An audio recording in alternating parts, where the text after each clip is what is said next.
बिस्मिल्लाहिर्रहमानिर्रहीम। फ्रेंड्स, आज हम सीखेंगे ऐसे। तो आज हमारा टॉपिक है छुट्टियों की अहमियत।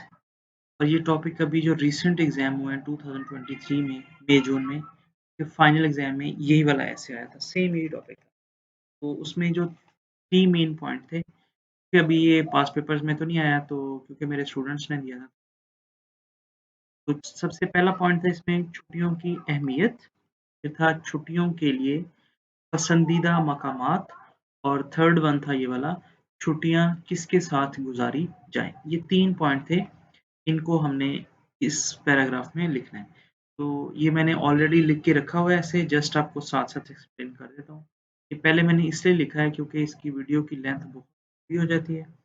अगर आपको इस तरह से अच्छा नहीं लगता, आप चाहते हैं कि साथ-साथ मैं लिखूँ, तो भी आप नीचे कमेंट करके बता सकते हैं। तो मैं वो भी कर दूँगा, क्योंकि उस तरीके से वीडियो की लेंथ बहुत ज़्यादा लंबी हो जाती है। तो स्टार्ट करते हैं। सबसे पहला जो पार्ट है, ये छुट्टियों की अहमियत के बारे में है। यहाँ से इसकी अहमियत भी है और इसका इंट्रोडक्शन भी है।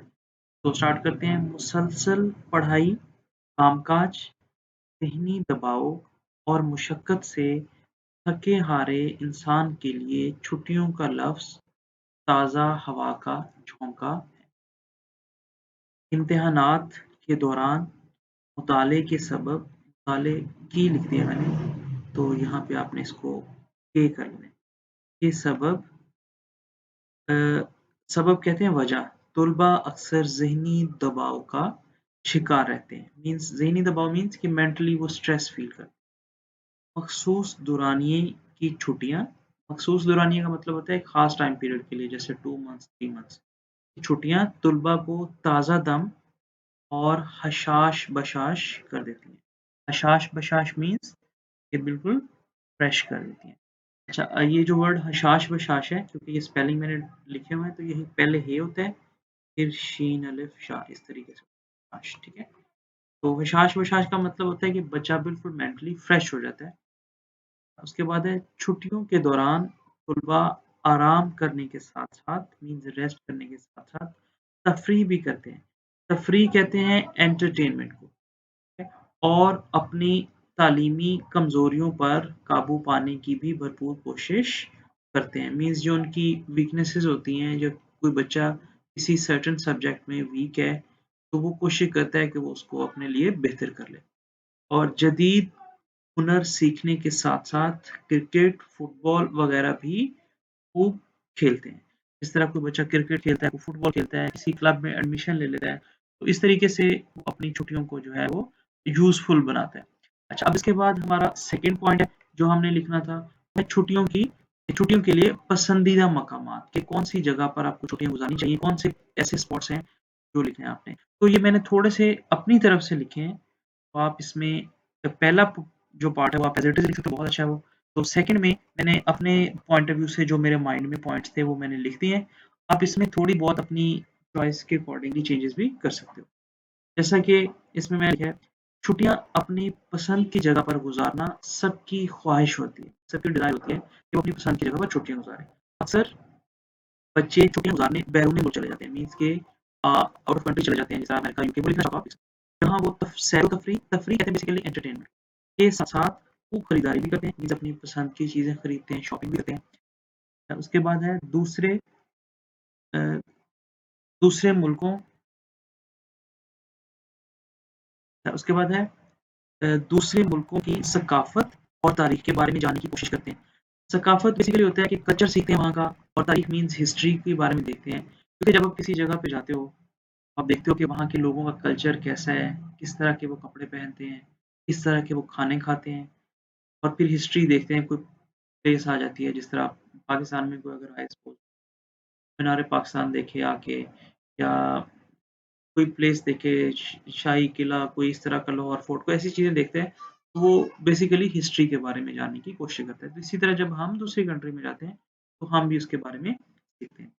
अब उसके बाद है छुट्टियाँ गुज़ारने गुज़ारने के लिए पाकिस्तान अ, के शुमाली इलाक़ाजात भी बहुत खूबसूरत हैं। शुमाली इलाक़ाजात जो बैरूनी मुल्क नहीं जाते, तो वो शुमाली इलाक़ाजात में चले जाते हैं। शुमाली इलाक़ाजात, शुमाली कहते हैं नॉर्दर्न एरियाज़ जो होते हैं, ठीक है? उसके बाद मैंने कुछ 1-2 पॉइंट्स लिखे हैं, तो आप अपनी मर्ज़ी से भी लिख सकते हो, इसमें ज़्यादा चीज़ें भी ऐड कर सकते हो। ठीक है, वो आपने अपने सेंटेंस के अकॉर्डिंगली लिखना है। ओह सॉरी, अपने रिक्वायरमेंट के अकॉर्डिंग। अच्छा, आगे मैंने लिखा है नारान, कागान, सवात, वादी हुंजा, नीलम वादी। ये बेसिकली जो वैलीज़ हैं वगैरह जन्नत नज़ीर वादियाँ हैं। जन्नत नज़ीर मीन्स कि जन्नत जैसी वादियाँ। गर्मियों की छुट्टियों में नानी के घर को भी खास अहमियत हासिल है। तो जो मेरे जैसे गरीब बच्चे हैं, तो ना बाहर जा सकते हैं, ना नारायण कहाँ जा सकते हैं, फिर अपनी छुट्टियाँ नानी के घर गुजारते हैं। बच्चे नानी के घर सब कज़न्स मिलकर खूब लुत्फ़ उठाते हैं। ये थोड़ा-सा ना सेंटेंस स्ट्रक्चर इसमें सही नहीं है। तो बच्चे नानी के घर सब कज़न से मिलकर आप लिख सकते हैं।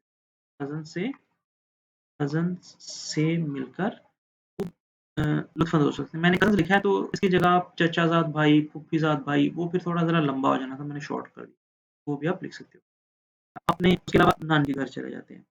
तो जो मेरे से भी गए गुज़रे होते हैं, तो क्या करते हैं वो अपने आबाई इलाकों में लिखे वो अपने आबाई इलाके। आबाई इलाके होते हैं जिस जगह पे आप पैदा हुए हैं। ख़ासकर देहात वगैरह भी जाते हैं। जैसे अगर कोई बच्चा उसका जो प्लेस है या वो किसी विलेज से है, किसी गाँव से है, तो वो छुट्टियों में स्टडी की वजह से वो शहर में रह रहा है। जब गर्मियों की छुट्टियाँ होती हैं तो वो अपनी फैमिली के साथ अपने गाँव चले जाते हैं, ताकि वहाँ पे अपने रिश्तेदारों के साथ वो रह सकें, ताकि अपने सब अज़ीज़ों को मिल सकें या अपने रिश्तेदारों को मिल सकें। अच्छा, अब लास्ट आ गया जो लास्ट थर्ड पॉइंट है, छुट्टियाँ किसके साथ गुज़ारी जाएँ? तो ये अब पॉइंट आ गया। मशहूर कहावत है कि अकेला तो दरख्त भी ना हो। तो इसके बाद इसके ऊपर आपने इन्वर्टेड कॉमा लगा देना ऐसे। ये सही है। छुट्टियाँ खानदान और दोस्तों के साथ गुज़ारने का ही जैसे अपनी फैमिली और फ्रेंड्स के साथ ही गुज़ारेंगे तो ही मज़ा आएगा। हाँ जी, अकेला तो इंसान कुछ नहीं कर सकता।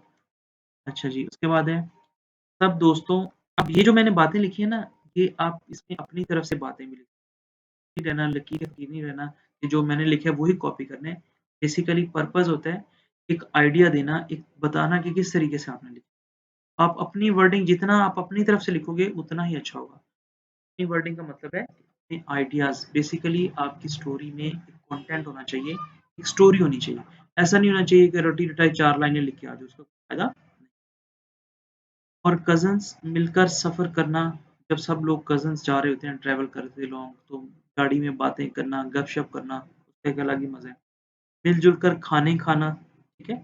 और जब इकट्ठे बैठ के खाने खाते हैं, खाने नॉर्मल भी हों लेकिन जो पार्टी ये जो कंपनी होती है उसका एक अपना ही मज़ा है।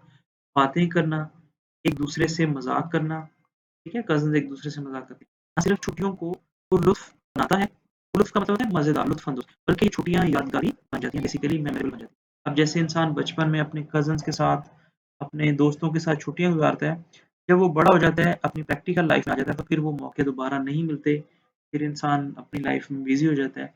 तो ये फिर छुट्टियाँ आपकी मेमोरीज़ बन जाती हैं, आपकी याद बन जाती हैं, तो बस आप सोच ही सकते हो, कि हम बचपन में ऐसे किया करते थे, तो कर कुछ नहीं सकते। सब दोस्तों का मिलकर तैराकी करना मीन्स स्विमिंग करते हैं, गर्मी में नहाते हैं लोग और ये भी काट देना अपने ये इसमें रहेगा। तैराकी करना, उसके बाद है ठंडे-ठंडे आम खाना क्योंकि गर्मी की छुट्टियों में तो भी आ जाता है। छुट्टियों का मज़ा दोबारा कर देते हैं, छुट्टियों का मज़ा और भी बढ़ा देते हैं। तफ़रीह के साथ-साथ इंसान ताज़ा-दम होकर दोबारा अपनी पढ़ाई की तरफ वापस आता है। जब इंसान छुट्टियाँ गुज़ार के आप वापस आते हो, तो आप बिल्कुल फ्रेश होते हो और आपका दिल करता है कि आप नए सिरे से एक नई कैसे स्टार्ट होता है किसी चीज़ का, एक नया आगाज़ होता है। आप एक बड़े खुशी से उस चीज़ को एन्जॉय। तो होपफुली मैंने ट्राई किया है कि अच्छे से अच्छा लिखूँ। अगर कुछ सजेशन हो, तो आपको लगे कि इसमें